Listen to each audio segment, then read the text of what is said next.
नमस्ते। मैं राजस्थान शिक्षा महाविद्यालय की व्याख्याता अंजू जांगेड़ कक्षा बीएड फर्स्ट ईयर की यूनिट संख्या 4 का टॉपिक पैनल चर्चा के बारे में विस्तृत चर्चा करूंगी। और इससे पहले वाले वीडियोस में हमने यूनिट 4 का ही दल शिक्षण टॉपिक किया था। तो आइए हम देखते हैं कि पैनल चर्चा क्या होती है। पैनल चर्चा को अन्य नाम से भी जाना जाता है सामूहिक चर्चा या सामूहिक वाद विवाद। सन 1929 में हैरी ओवरस्ट्रीट द्वारा इसे प्रयोग में लाया गया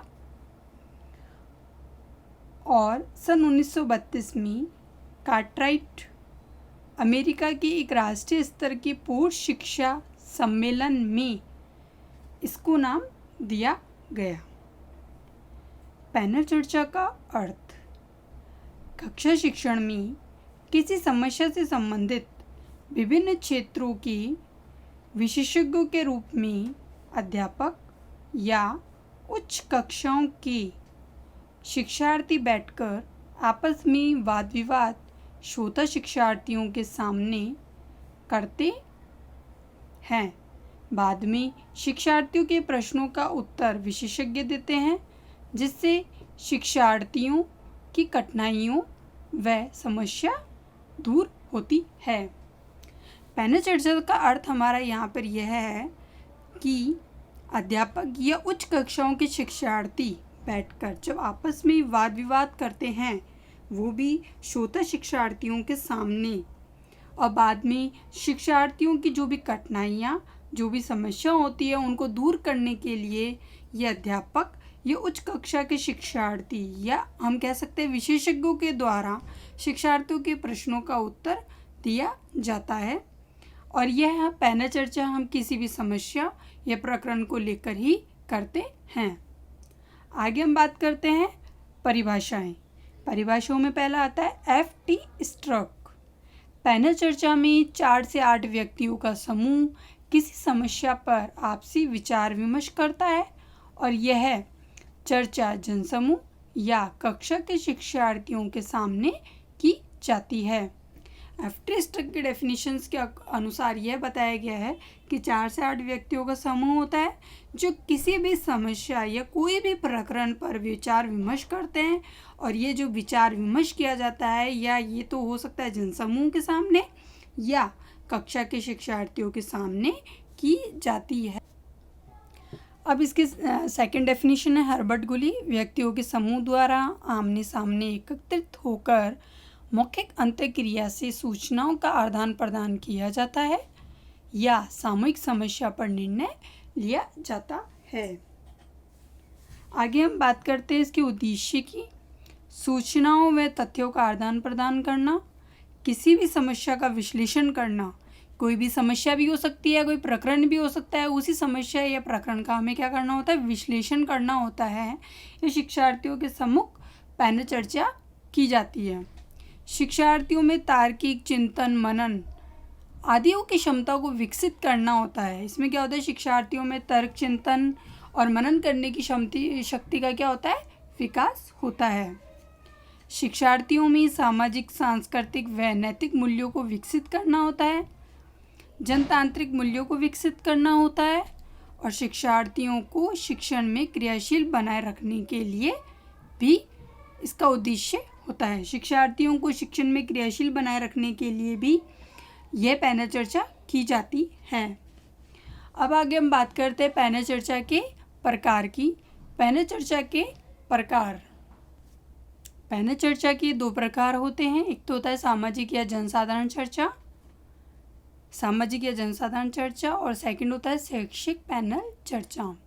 तो पहला हम बात करेंगे सामाजिक या जनसाधारण चर्चा क्या होती है। जनसाधारण के दैनिक जीवन में आने वाली समस्याओं जो सामाजिक जनजीवन को प्रभावित करती है।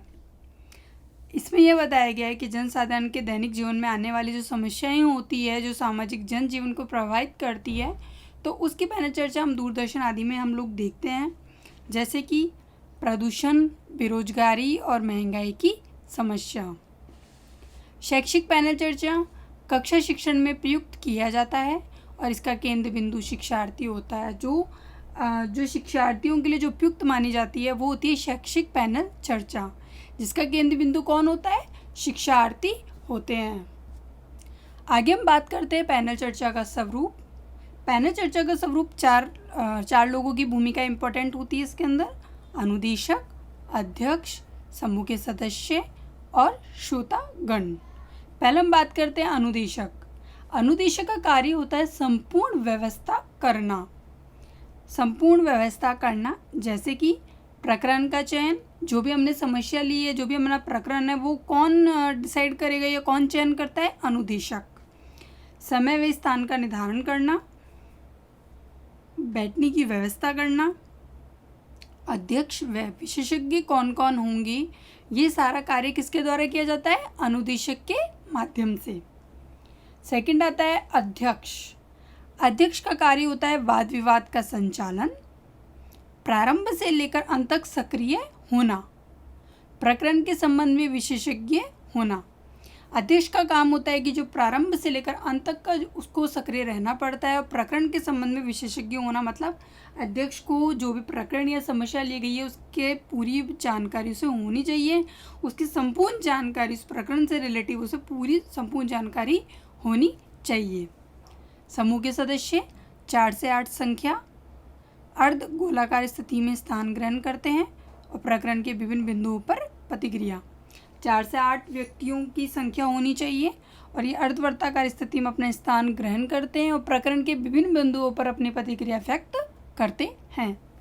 श्रोतागण वाद विवाद की समाप्ति पर प्रश्न पूछते हैं और सदस्यगण उनके प्रश्नों के उत्तर देते हैं। श्रोतागण का कार्य होता है कि वाद विवाद की जब समाप्ति होने लगती है तो उन्हें जो भी कठिनाइयाँ, जो भी संशय होते हैं, जो भी शंका होती है, तो उसके लिए वे अपने प्रश्न पूछते हैं और जो सदस्यगण होते हैं, जो समूह के सदस्य होते हैं या जो विशेषज्ञ हमारे होते हैं, वो उनके प्रश्नों के उत्तर देते हैं और उनकी कठिनाइयों व समस्याओं को दूर करते हैं। आगे हम बात करते हैं पैनल चर्चा का उपयोग।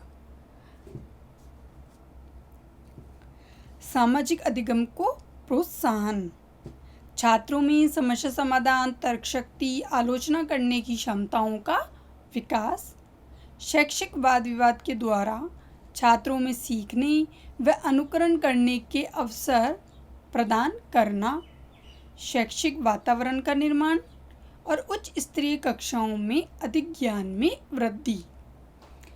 इसके अंतर्गत यह आता है कि पैनल चर्चा का उपयोग करने से छात्रों की जो समस्या समाधान करने की जो होती है, उनकी तर्क शक्ति होती है, आलोचना करने की क्षमताओं का हम लोग विकसित कर सकते हैं।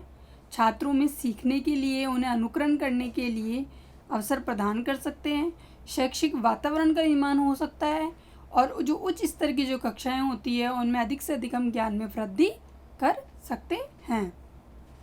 आगे हम बात करते हैं पैनल चर्चा के दोष या सीमाएं।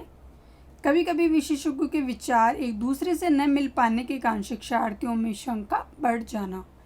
कभी कभी क्या होता है कि विशेषज्ञों के विचार एक दूसरे से नहीं मिल पाते हैं तो शिक्षार्थियों में शंका या समस्याएं क्या होती है, बढ़ जाती हैं। निम्न स्तरीय कक्षाओं के लिए अनुपयोगी, ये छोटी कक्षाओं के लिए अनुपयोगी सिद्ध होती है क्योंकि पैनल चर्चा के माध्यम से समस्याओं को दूर किया जाता है, लेकिन छोटी कक्षाओं में ये अनुपयोगी सिद्ध होती है। शिक्षार्थी ज़्यादा समय तो विचार विमर्श सुनते रहते हैं तथा क्रियाशीलता के लिए कम अवसर मिल पाते हैं। और सभी शिक्षार्थी साथ हो जरूरी नहीं है, मतलब सभी शिक्षार्थी एकमत होकर कार्य करें यह कोई ज़रूरी नहीं है।